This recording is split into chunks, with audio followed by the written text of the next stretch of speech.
convido a todos e todas a lerem comigo um trecho das Escrituras que eu considero apropriado para um começo de ano.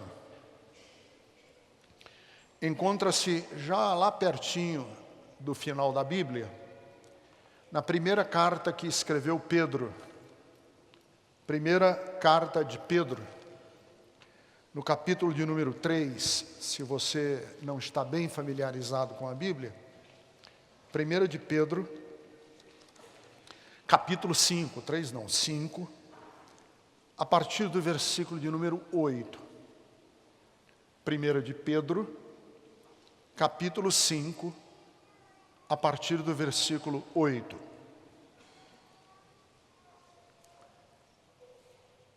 O texto dessa carta que Pedro escreveu diz assim: estejam alertas e vigiem.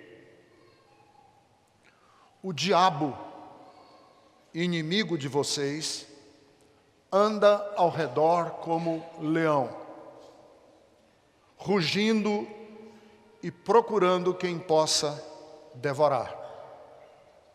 Resistam-lhe, permanecendo firmes na fé, sabendo que os irmãos que vocês têm em todo o mundo estão passando pelos mesmos sofrimentos. O Deus de toda a graça, que os chamou para a sua glória eterna em Cristo Jesus, depois de terem sofrido durante pouco de tempo, os restaurará, os confirmará, lhes dará forças e os porá sobre firmes alicerces. A Ele seja o poder para todo sempre. Amém. Queridos, é muito comum que em regimes de opressão, em ditaduras, em regimes tirânicos, as pessoas encontrem meios de burlar a tirania, a opressão, a ditadura. Deixa eu dar um exemplo para vocês. Sabe-se que os negros, quando chegaram aqui no Brasil, escravos, trazidos em navios negreiros, trouxeram com eles a sua religião. Mas os senhores, donos dos engenhos, que moravam na Casa Grande, perseguiam não só os negros, não só a cultura do negro, mas perseguiam também a religião do negro. E os negros, sendo perseguidos, encontraram meios de burlar a opressão do Senhor dos escravos. O que eles fizeram? Eles mudaram o nome dos seus deuses, das suas divindades, fizeram o que em sociologia e antropologia chamam de sincretismo, um sincretismo proposital. Sincretismo é quando existe uma mistura, existe uma confluência. Sincretismo quer dizer, eles se misturam, eles se confundem. E o que é que os negros fizeram? Deram às suas divindades o nome dos santos da Igreja Católica, com o propósito de burlar a censura dos senhores dos escravos. E aí, Oxalá virou Jesus Cristo. Ogum virou São Jorge. Iemanjá virou Nossa Senhora. Iansã virou Santa Bárbara. E assim por diante. Isso é muito comum, porque existe uma ditadura, existe uma censura, e aí eles encontram meios de burlar essa censura. Aqui no Brasil, durante a ditadura militar de 1964, para burlar a censura, poetas, artistas, músicos passaram a usar pseudônimos. Pseudônimo é um nome fictício que ele dá a si mesmo. Por exemplo, Chico Buarque de Holanda, extremamente perseguido, estigmatizado, toda letra de música que ele mandava era censurada. O que foi que ele fez? Ele assumiu um pseudônimo e passou a se chamar de Julinho da Adelaide. Então chegava a letra lá do Julinho da Adelaide, eles não sabiam que era do Chico Buarque, tinha melhores chances de passar na censura. Também na ditadura, poetas e compositores, músicos, passaram a usar uma espécie de linguagem cifrada. O que é a linguagem cifrada? A linguagem cifrada é uma linguagem codificada, em que a palavra não é o que ela diz, a palavra sugere outra coisa. Por exemplo, lá no Nordeste, um grupo de música que se chamava o Grupo Opinião, compôs uma música em que eles chamavam Carcará. Quem é da minha idade lembra. Carcará pega, mata e come. Ora, carcará, todo nordestino sabe, é uma ave de rapina que come os animais frágeis, fracos. E ela pega, mata e come. Era uma alusão aos porões da ditadura que estava pegando, matando as pessoas clandestinamente. O próprio Gilberto Gil e o Chico Buarque fizeram uma música em que a palavra cálice, cálice de copo, o cálice, nós hoje tomamos a ceia e usamos um cálice. Só que eles fizeram o cálice com o verbo calar. E não tinha como a ditadura censurar a música. Porque a música dizia assim: Pai, afasta de mim este cálice.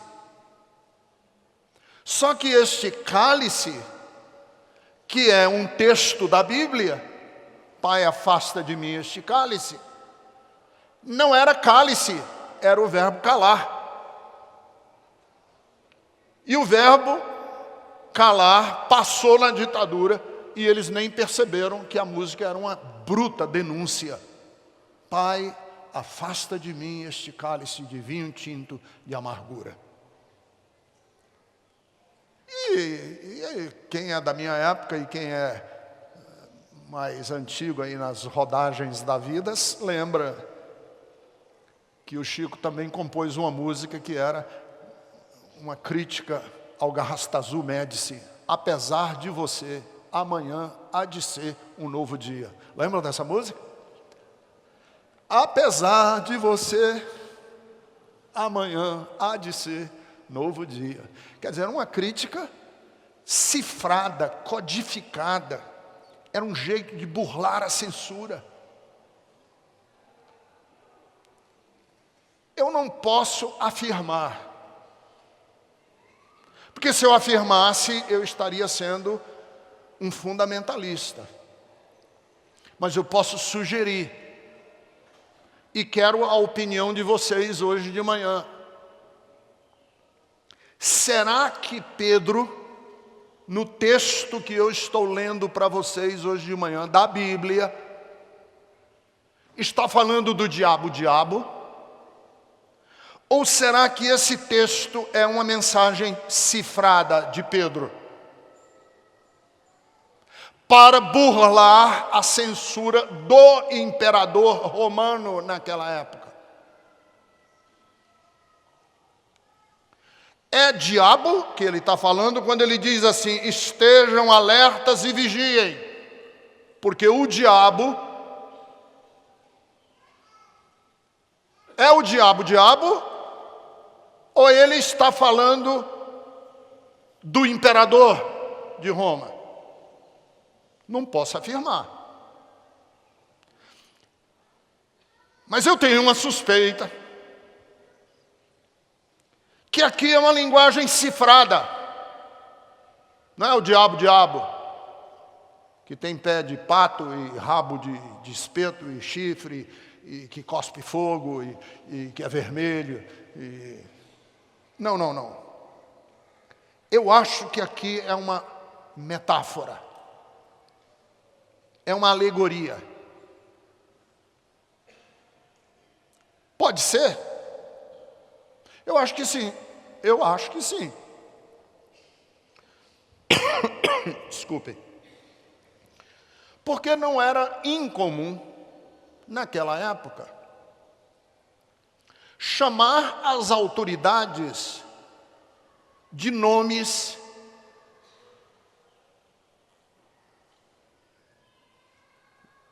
pejorativos. Lembrem-se que Jesus disse a Pedro que ele era um diabo.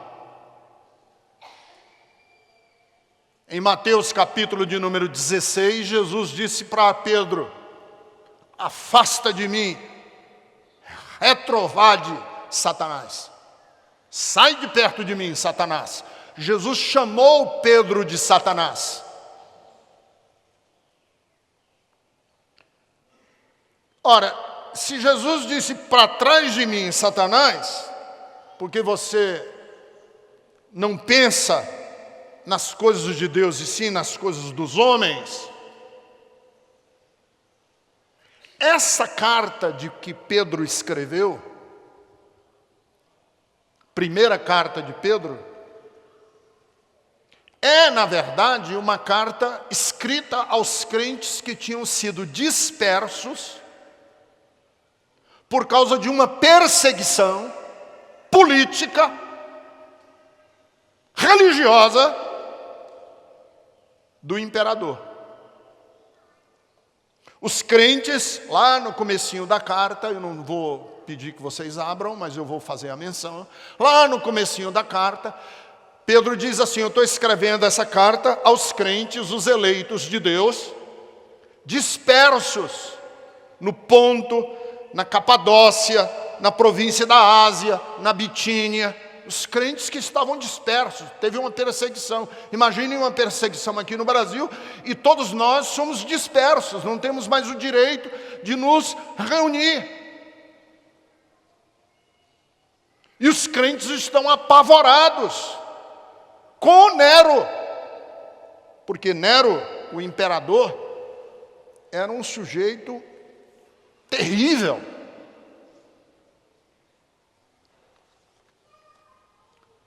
A minha pergunta é o seguinte: convém chamar Nero de diabo? Ele é um carcará que mata, pega e come? Deixa eu só dar uma breve biografia de Nero para vocês. No dia 18 de julho do ano 64, aconteceu um grande incêndio em Roma. Ainda hoje não se sabe exatamente o que ou quem provocou o incêndio. Tácito, o historiador, afirma, contudo, que Nero culpou os cristãos pelo incêndio. Foram os cristãos que causaram esse fogo, que destruiu Roma. E daí foi que houve a grande perseguição aos crentes. Mas o Nero não era antipático só aos crentes. Ele era um cara terrível, abjeto, nojento. Suetônio, um outro historiador, narra que Nero um dia urinou em cima da estátua da deusa que ele mais respeitava, que era Cibele. Nero era um sujeito tão terrível que aos 22 anos de idade ele achou que a mãe dele, Agripina, estava conspirando contra o trono. E ele tentou envenenar a própria mãe. Só que a Agripina era muito esperta, ela foi tomando doses homeopáticas do veneno. E quando Nero a envenenou, ela estava resistente e não morreu. Foi o que ele fez? Tentou afogá-la. Ela se debateu e não morreu. E os soldados então mataram ela, esfaqueadas com espadas e com punhais. E levaram o corpo da mãe, cravado de punhais e de espadas, ao imperador. Jogaram o corpo da mãe nua na frente dele. E ele disse a seguinte frase quando viu a mãe nua no chão, morta: nunca imaginei que minha mãe era tão bela. Conta a história que Nero era um sujeitinho feio,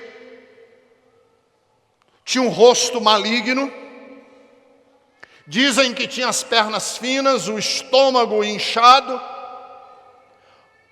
uma cara gorda, pele manchada, cabelos amarelecidos, os olhos embaçados e baixos. E o último relato da biografia de Nero é que ele matou a própria mulher a pontapés. Deu um chute na boca do estômago e ela morreu. Ele começou a se sentir muito só, depois que a própria mulher morreu.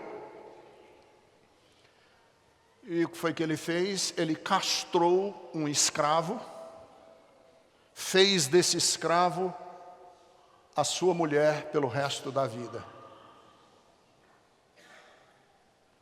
E Pedro sabe que se ele escrever uma carta aberta e dizendo esse imperador é um diabo, a perseguição será mais cruel ainda. O que é que Pedro faz? Usa dos recursos que usaram os escravos, usa do recurso que usaram os poetas, usam dos recursos que usam todos os literatos quando escrevem, e através da ironia, da alegoria, da metáfora, eles fazem denúncias. E a denúncia que eu acho que Pedro está fazendo não é contra o diabo, porque essa carta é, acima de tudo, uma carta cidadã. É como os crentes têm que se comportar num mundo em que o imperador é um diabo.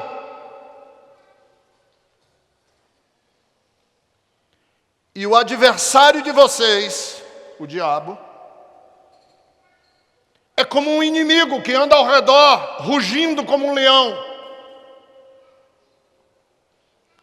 procurando quem ele possa tragar, destruir. Mas a beleza do texto é que Pedro diz assim: não pensem que um leão, que um ditador, que um tirano, que um sistema opressivo não caia. Ele cai. Cai. Nenhum tirano que já se sentou em trono e se achou impoluto, intocável, nenhum tirano que se achou acima de todos os outros lá permaneceu. Todos caíram. Caiu Nero, caiu Mussolini, caiu Hitler, caiu Somoza, caiu Stalin, caiu Pinochet, todos caíram. Nenhum Ceausescu, o comunista da Romênia, caíram todos, nenhum permaneceu. E Pedro está dizendo aos crentes o seguinte: existe um sistema. E eu acho que é isso que nós precisamos hoje, no primeiro domingo de um novo ano. Nos conscientizar do seguinte, amigos e amigas: tem um diabo aí fora.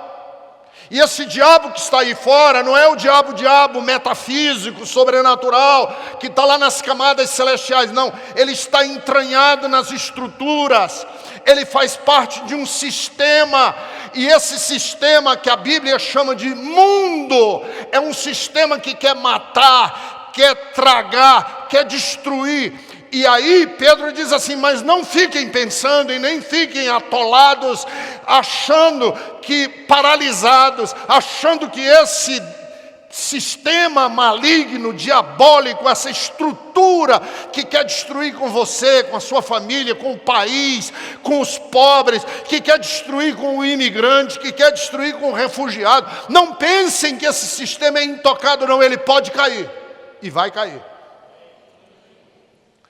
Porque Jesus é quem tem nas suas mãos as chaves da morte e do inferno. E no livro do Apocalipse ele diz: eu sou o alfa e sou o ômega, eu sou o princípio e sou o fim. E no fim do livro do Apocalipse, a Bíblia Sagrada diz que nós o vimos, era o Cordeiro que tinha sido morto, que triunfou sobre todas as nações, sobre todos os reinos e sobre todos os poderes. Aleluia! Mas calma. Como? A ideia é a seguinte: tá bom, esse diabo aí tem que cair, mas como? E Pedro dá a receita. Tem um sistema que quer destruir com você, quer destruir com seus filhos, quer destruir com a sua família, quer destruir com o país, quer gerar mais miséria, mais violência. Tem sim. Se não tivesse, não havia denúncia na Bíblia. A ponto da Bíblia dizer que aquele que se faz amigo do mundo, e quando a Bíblia fala mundo, a palavra mundo não é mundo natureza, não é mundo pessoas, é mundo sistema. Aquele que se faz amigo desse sistema é inimigo de Deus. Como? Primeiro, ele diz assim: sejam sóbrios. Como que a gente vence esse diabo? Sejam sóbrios. Pedro diz: o diabo, o inimigo de vocês, anda rugindo, procurando a quem devorar. Permaneçam firmes na fé. Sejam sóbrios. Como? O que é sóbrio? Olha, a sobriedade é um antônimo da embriaguez. Quem está sóbrio não está embriagado. Quem está embriagado não está sóbrio.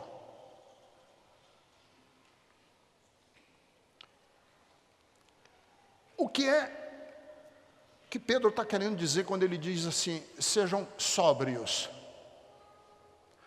Ele está dizendo muito simples. Qualquer pessoa aqui vai entender, não é complicado. Não se deixem embriagar.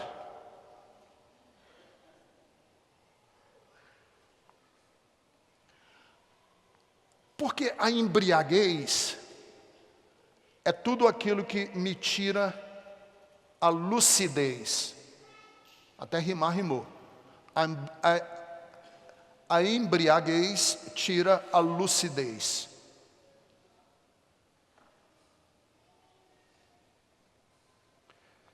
Agora, a nossa cabeça puritana pensa logo em embriaguez em álcool, né? Se beber, não dirija. Não, não, não, não, não, não. Vem comigo, vem comigo. Tem outras coisas que nos deixam embriagados e que não é álcool. E nem é droga. Posso falar? Televisão. Televisão deixa embriagado. E nem é álcool e nem é droga. Eu não sou legalista, eu não sou desses pastores que ficam... Mas vem comigo um pouquinho. Igreja, vem comigo. Vamos concordar que televisão é uma máquina de imbecis? Não, vamos concordar? Que esses programinhas da televisão, principalmente da televisão aberta, esses programinhas de auditório, de famosinhos e de famosinhas brincando e fazendo joguinho, e BBB. Não, concordem comigo, pelo amor de Deus. É uma máquina de imbecis e de fazer imbecis. Que esse é o processo denunciado na sociologia pelo processo da alienação. Alienação. Por que o Brasil não resiste? Por que nós não estamos nas ruas? Porque existe democracia, teocracia. No Brasil é cleptocracia. Sabe o que é cleptocracia? É o governo dos ladrões.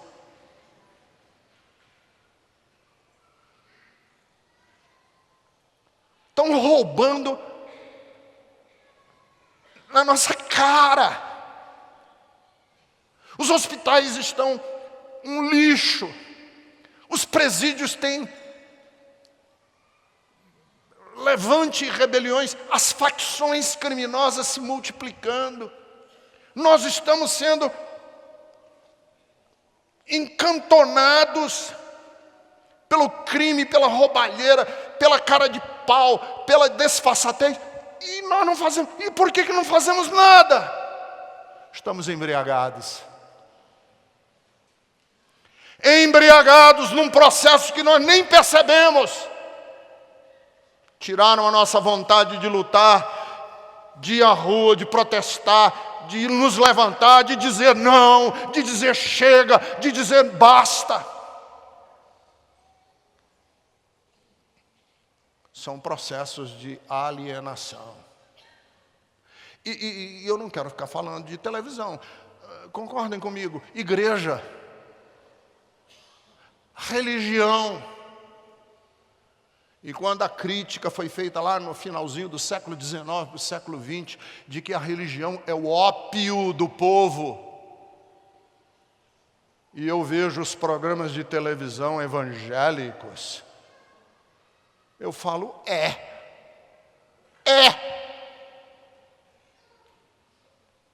transformaram o evangelho numa loteria, numa mega sena.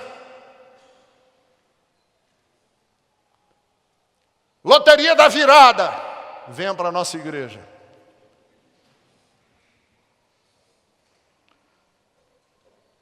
E não é só, eu fico louco, quando eu fico pensando no processo de alienação religiosa que se dá no Brasil.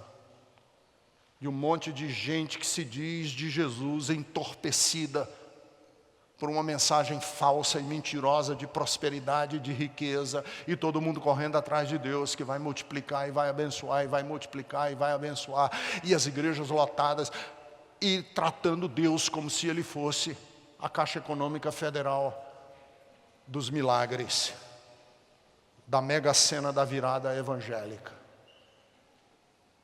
Sejam sóbrios, tome todo o cuidado do mundo com aquilo que lhe tira senso crítico.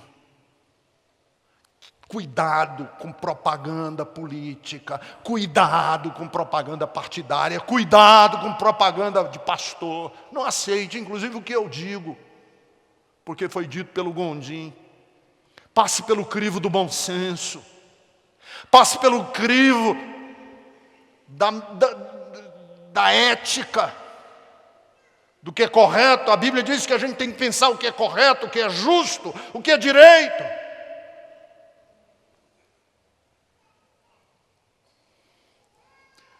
Resistam-lhe. Sejam sóbrios. Aí o texto eu acho interessante que ele diz assim, Pedro, vigiem.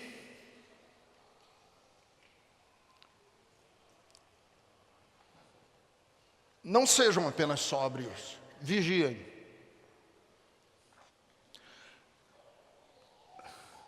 É interessante a gente fazer um estudo bíblico, vocês que gostam da Bíblia, façam um estudo na Bíblia, todas as vezes que a Bíblia usou o verbo vigiar.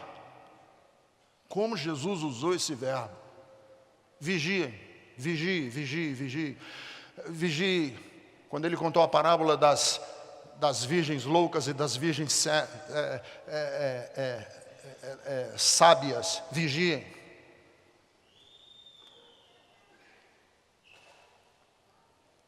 Mas eu não gosto do verbo vigiar no sentido do sentinela do guarda. Porque o verbo vigiar, que eu acho que Jesus está usando, é quando, por exemplo, ele foi preso e ele foi orar. Quando Jesus foi preso, como é que a gente resiste ao diabo? Vigiem. Jesus foi preso, ou ia ser preso, estava perto de ser preso. E ele disse para os discípulos assim, eu vou ali orar, e vocês fiquem aqui e vigiem. Vigiem, enquanto eu oro. Não é vigie de arma, não é vigie capanga. Vocês não são meus capangas. Jesus não chamou os discípulos dele de meus capangas. Vocês não vão ficar aqui de 12, de fuzil e de arma, e me vigiando. O vigiar, o verbo vigiar, eu gosto, como uma mãe que vigia o filho à noite quando ele está com febre. É diferente. Um guarda, quando vigia a parede, a guarita, a casa, tem uma atitude. A mãe, quando vigia o filho que está doente, tem outra atitude. Vigiem como a mãe que não larga o filho ou a filha quando ela está doente. Igreja, como é que a gente vai resistir ao diabo? A igreja resiste ao diabo quando ela se transforma num posto de vigia. Nós vigiamos.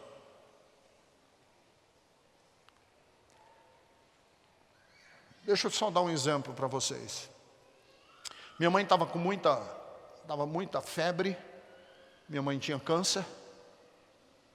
Ela estava com câncer generalizado, com muita febre no leito do hospital, taquicardia, os batimentos cardíacos a mais de 200 por hora, sem fôlego, o coração já fibrilando.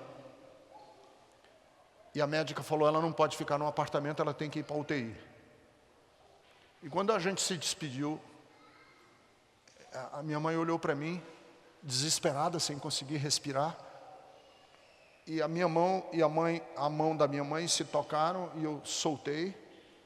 E eu vi que ela, sem poder falar, ela estava dizendo assim, não me abandone, não me abandone. Eu chamei a médica e disse, olha, eu quero minha mãe na UTI só enquanto tiver possibilidade de salvá-la. Na hora em que você perceber que não tem mais o que fazer, eu quero que você tire ela da UTI e leve para o apartamento, porque eu quero passar os últimos momentos em família antes dela partir. Ficou lá algumas horas, uma noite na UTI. Foi no outro dia de manhã, a médica me chamou e disse, olha, não há nada o que fazer. Os índices de sangue, o rim parou, o sangue está todo bagunçado, já não tem mais o que fazer. A metástase, ela está tendo um derrame, inclusive. gástrico, não tem mais o que fazer. Eu falei, então traz a minha mãe para o apartamento que eu quero passar os últimos momentos com ela. Minha mãe chegou no apartamento, já nas últimas, naquela manhã, eu peguei na mão da minha mãe e disse assim, mamãe, eu vou vigiar aqui com a senhora. Vigiar, usei esse verbo. Até a senhora partir. Porque eu vou segurar na sua mão, até a senhora partir. Porque na hora que a senhora partir, eu vou entregar a sua mão na mão de Jesus, então não tenha medo. Porque aqui eu estou segurando da sua mão, e na hora que você partir, Jesus segura do outro lado. Ela balançou a cabeça, confirmando, e não é que a danada passou 4 dias e não morreu? 4 dias e não morreu. E eu tinha feito a promessa de ficar lá na beira da cama. Foram 4 dias que eu quase não conseguia, às vezes, o meu corpo. E eu chamava meu irmão e dizia, segura aí um pouquinho a mão dela, porque eu vou pelo menos tirar um cochilo aqui, qualquer coisa, você grita por mim. Aí meu irmão e eu ficamos revezando nesses 4 dias, até a hora em que ela partiu. E quando ela deu o último fôlego de vida, eu estava segurando na mão dela. Eu disse, mãe, eu disse que ia te segurar até a última hora. E quando ela deu o último sopro de vida, os meus irmãos começaram a chorar. Eu digo, calma, ainda não. Eu disse, Jesus, eu entrego nas tuas mãos a mão da minha mãe. E soltei a mão dela. Isso é vigiar. A igreja, Pedro diz assim, como é que a gente vence o diabo? Vamos ser vigias. Vigias desse mundo. Vigia como, pastor Ricardo? Nós fomos chamados por Deus para vigiarmos o pobre, o esquecido, o perdido, o que não tem perdão, o excluído. Nós somos os vigias que cuidam. Temos que ser. A igreja não é lugar de gente armada. Nós não somos capangas do reino de Deus. Nós somos vigias do afeto, da gentileza, da cordialidade, da justiça, do bem, da elegância. Não é elegância física, não. Da elegância humana, do porte.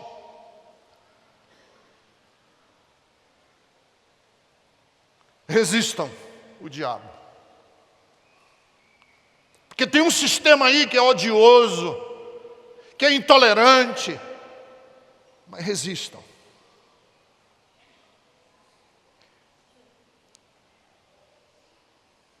Na fé. Porque a nossa fé, ela se prova não na nossa capacidade de fazer Deus agir. Quem é que é uma pessoa que tem muita fé? Passaram até um filme aí uma vez, né? Fé demais não cheira bem. Brincando com a cacofonia entre fé e D. Fé demais não cheira bem. Quem é que tem fé? Quem consegue provocar maior número de milagres num culto? Esse é o pastor que tem maior fé? É o apóstolo que tem a capacidade de mover Deus com a maior quantidade de eventos sobrenaturais? Quem é que tem mais fé? Ou é o pastor que consegue mobilizar a sua igreja no sentido de agir nesse mundo com maior encarnação de Jesus? E eu vou terminar dizendo assim: como é que a gente vence o diabo? Resistindo-lhe firmes na fé. Nós temos uma comunidade que a nossa igreja é um dique, é uma represa, é um açude que segura as águas do mal. Porque homens e mulheres se levantaram nessa comunidade como arautos da fé. como encarnação de Jesus nesse mundo. Mas a gente tem um problema, e esse é o meu problema de pastor. Eu não consigo fazer isso. Sabe por que eu não consigo? Porque todo domingo, a gente não consegue sair de uma mensagem do Evangelho egocêntrica. Pastor, Deus tem que primeiro resolver o meu.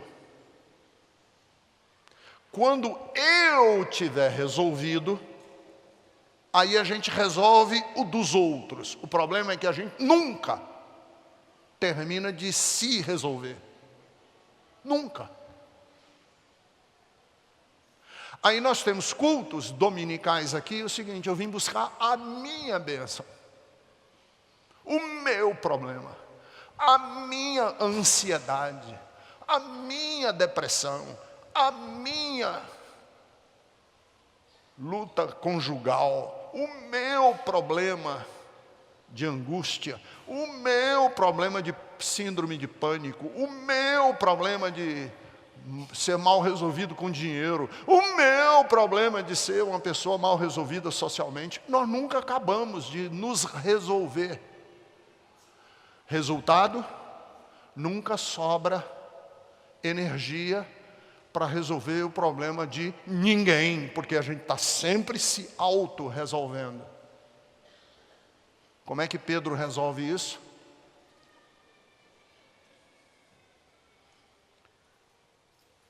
Lembrem-se dos irmãos que estão passando pelos mesmos sofrimentos que vocês.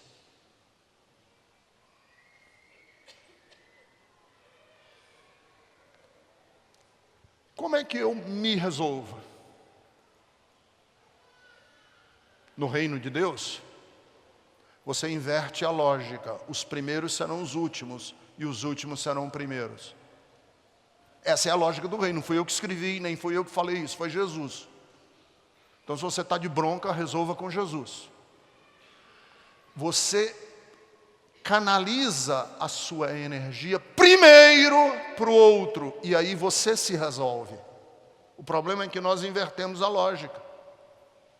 Nós fazemos cultos, reuniões, estudo bíblico, terapia, para nos resolver, para depois resolver os outros. Jesus disse, não, vamos fazer o contrário. E Pedro reforça aqui, sabendo que os irmãos que vocês têm em todo o mundo estão passando pelos mesmos problemas. Deixa eu só falar uma coisa para vocês.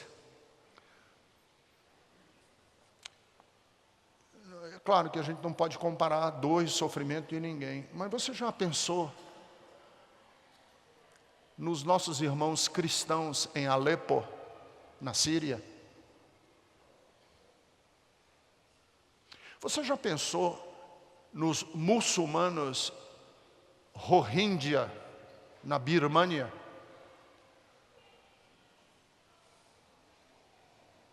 Você pensa alguma vez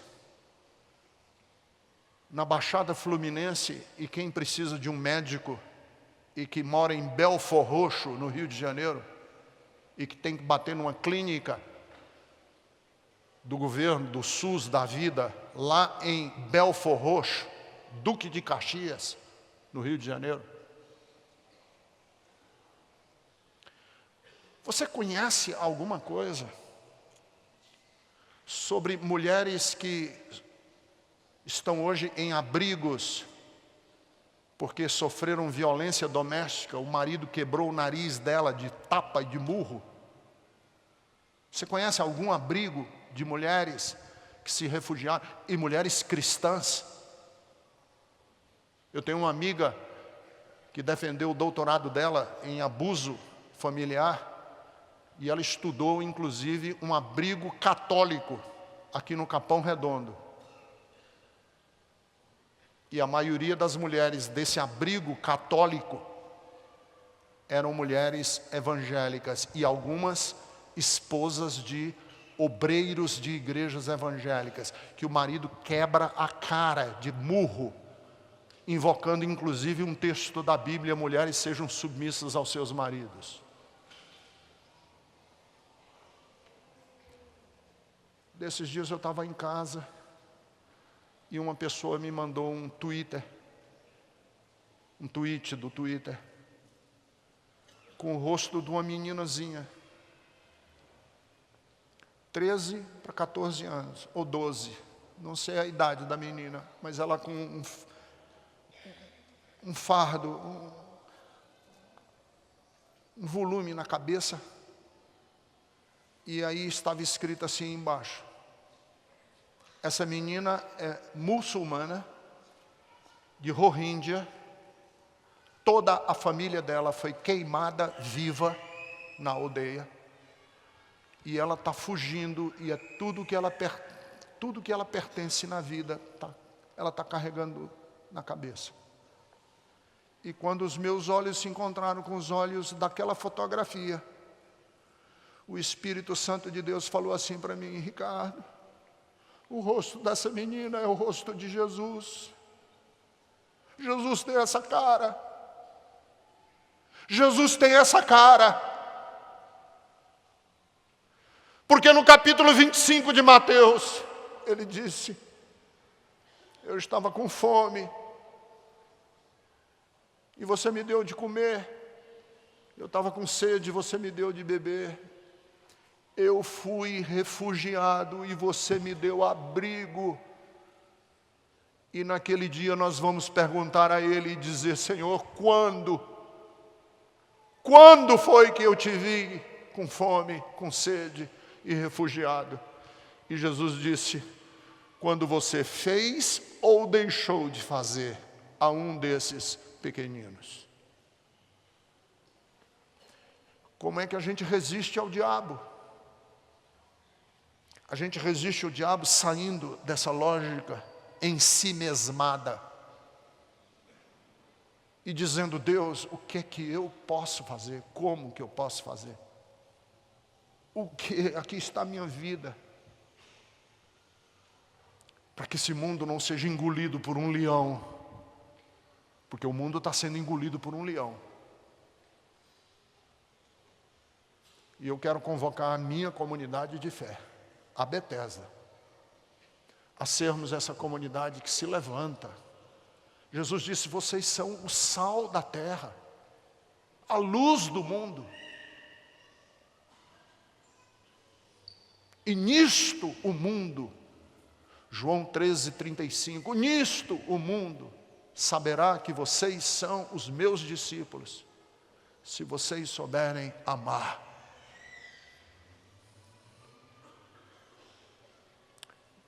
Peça a Deus hoje de manhã: Deus, me tira da lógica do ensimesmamento e faz minha vida rodopiar rumo ao próximo, porque lá eu vou encontrar Jesus. Jesus não está nem lá no ocidente, nem no oriente, nem no norte, nem no sul. Jesus está no rosto daquele que mais sofre. Leia Mateus capítulo 25 hoje à noite, antes de dormir. E você vai ver se as minhas palavras fazem sentido ou não fazem sentido hoje de manhã. Fique em pé, eu quero orar com você.